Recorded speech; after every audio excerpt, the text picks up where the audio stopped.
Hi, my name is Jon Konen. I'm the principal at Lincoln Elementary here in Great Falls, Montana. Soon this summer, though, I'll be taking a superintendent position in Corvallis, Montana, on the western side of the state.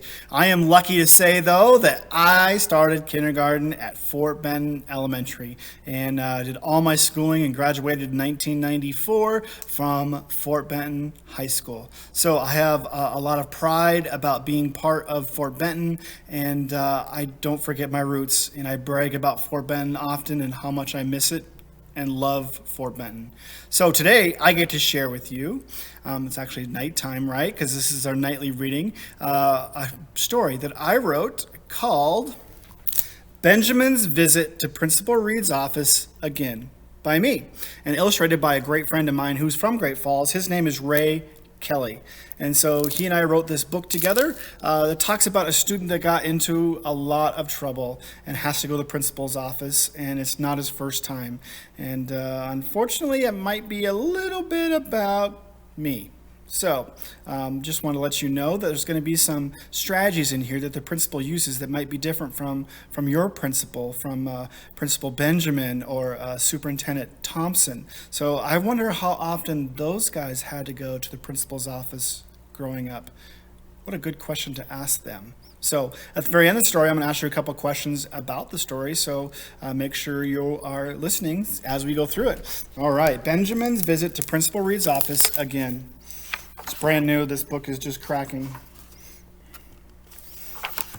I have a dedication page here too that talks about all the different principals and superintendents that helped get me to where I am at today. So this is a great page called a dedication page. All right, here we go. Benjamin found himself going down to Principal Reed's office again. This was not the first time. Benjamin knew exactly what Principal Reed's was going to say. Benjamin, tell me why you're here. Let's process. Benjamin liked Principal Reed's but hated to be in his office to process. When Principal Reed's used the word process, Benjamin knew that usually meant a long time talking about what happened, what he could have done differently, and how he could fix it.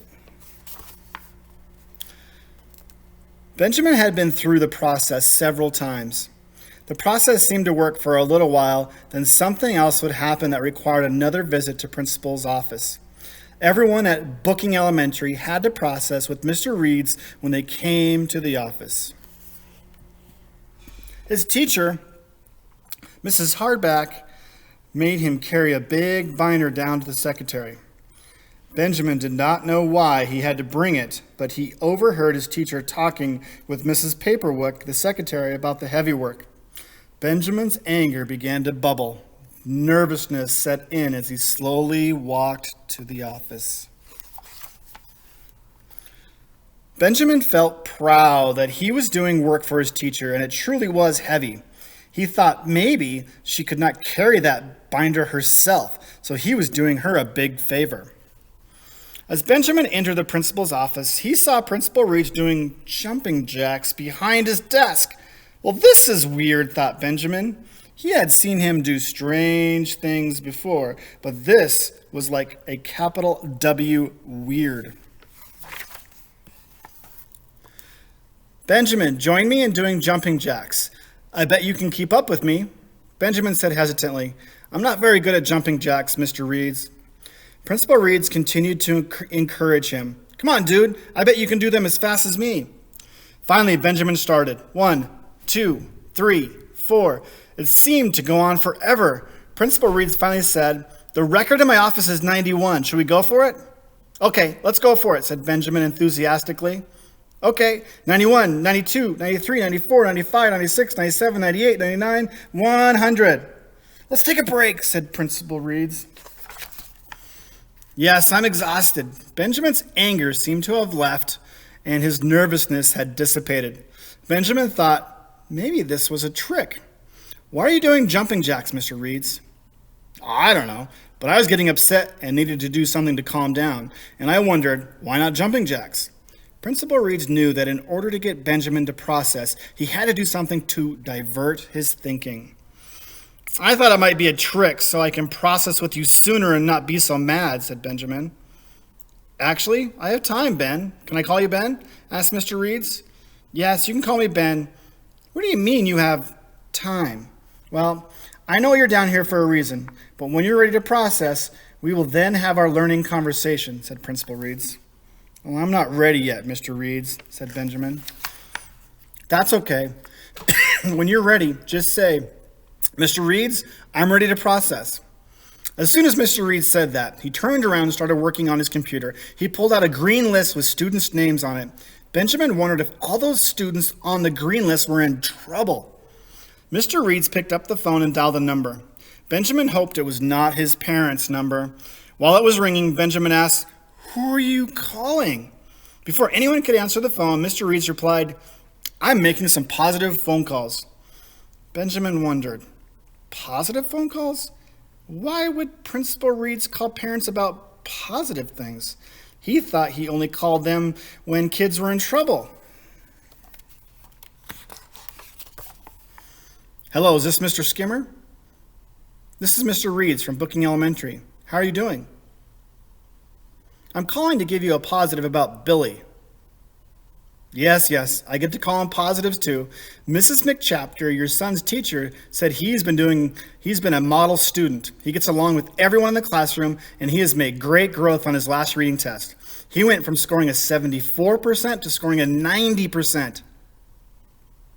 I'll pass on the praise to Miss McChapter. Have a great afternoon. Mr. Reeds, I didn't know you called parents to give them positive praise, said Benjamin. Yes, it gets really frustrating when all I do is make those hard phone calls on bad behavior. I like to mix it up with some positives too. Is this another one of your tricks, Mr. Reeds? What do you mean, Ben? While I'm sitting here waiting to process, you're calling other parents about their kids being good, said Ben. Actually, Ben, I have a lot of work to do, and I make phone calls all day long. If I do not get to use my time wisely, I might have to stay after school quite late to finish.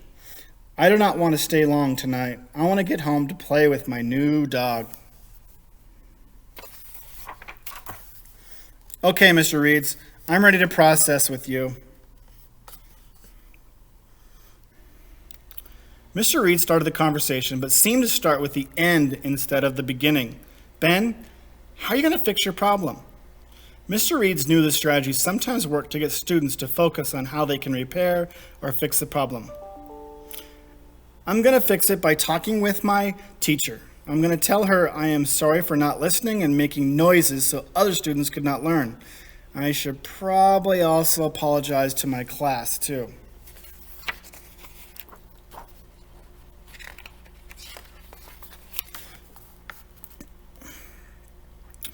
That is a great start, Ben. I notice this is not your first time visiting with me about not doing your job and disrupting the learning of other students. In order for your plan to be successful, we have to be able to change the behavior. We need something to decrease how often this happens, or frequency, how long this occurs, or duration, or how upset you get, intensity. Therefore, we need to choose one or all of those to change. How is your solution going to be different? Mr. Reeds, I think I need to work on the frequency. I can decrease the number of times I disrupt the class. I need to be on task more. Great plan, Ben. Let's get it in writing. Make sure we update your parents on the plan you created and get you back to class. Take 5 minutes and write down 5 strategies you're going to use in the classroom. You may write them on this paper. It will be a behavior contract you've created yourself. You will have my support. Have your parents sign it and bring it back tomorrow. While you are working, I'm going to keep working too. Let me know when you're done so we can finalize your plan if you need support. Just ask me. Okay, I will ask you if I need support. Mr. Reeds made 3 more phone calls to parents while Ben worked on his behavior contract. Mr. Reeds, I'm done. Can we go over it now? Yes, let me finish this last phone call and then we can go over it. Ben felt better about coming to Mr. Reeds' office, but he knew his conversation with his parents was going to be difficult. They were going to be upset. Okay, Ben, let's go through your plan. First, tell me why you're here in the office. Then, read your plan to me. Okay, I'm here today because I got in trouble for not doing my job in the classroom. I disrupted everyone's learning by making noises. I stole their learning. Here are the 5 strategies I'm going to use next time. 1. I will listen to directions the first time. 2. I will ask my teacher for a break if I need to move. 3. I'll be respectful to my class so I don't steal their learning time. 4. I will use my fidget so it does not distract other students when I feel nervous or I need to talk. 5. I will track my blurt outs on a sticky note so I can decrease the frequency. Mr. Reeds was proud. I think you have a great plan. You have 5 fantastic strategies that you can use to support yourself. When you sign the bottom of your behavior contract, it tells your parents, your teachers, and me that you're going to do your job in the classroom. It also tells everyone that you are responsible for using these 5 strategies every day. If this does not help you, we may have to move to the next level of support. That could include more help from home or from me in your classroom. We will be doing a check-in and check-out each day. I don't think we're going to have to go to that next level, but I want you to know what that might look like. We'll meet once a week to discuss your progress on your plan and go over your data from your self-tracking tool. Thanks, Mr. Reeds. I can't wait to show you my progress. As Benjamin walked down to his classroom, all he could think about was doing jumping jacks with Mr. Reeds and hoping to get a positive phone call home from Mr. Reeds someday. Hello? Is this Benjamin's mom? This is Mr. Reeds from Booking Elementary. I'm calling you with some positive news today. Benjamin came up with a plan that uses 5 strategies to help him in the classroom. He created this plan on his own. Though he spent time with me today processing, I cannot wait to see his plan in action. Can you make sure to praise him for his ownership and his behaviors today, as well as creating a behavior plan that will fix it? Have a great day. And that's the end of Benjamin's visit to Principal Reed's office again. In the very back, there are 16 tips, tricks, and strategies for principals, teachers, and parents to use with students. So throughout the story, there are 16 different strategies that we used. So go through these strategies real quickly here. We talk about heavy work, exercise before processing, wait time, processing, fix it, modeling language, positive phone calls, ownership.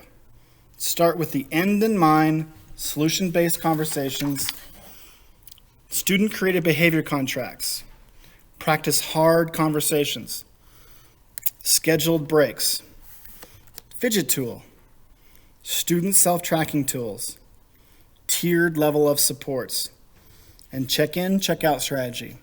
All 16 of those were used in the story.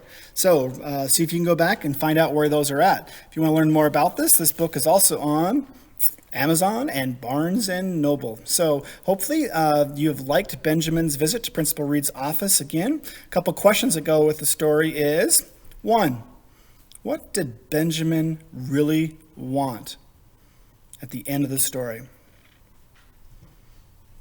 2, would you like to have a principal like that? And 3, do you think Principal Benjamin and Superintendent Thompson both had to go to the office? Discuss that with your parents. Maybe give them a text or phone call and find out if that's true or not. All right, Longhorns, I love you all. I am proud to be a Fort Benton Longhorn and hope you found this story to be entertaining. Have a great night. Thanks.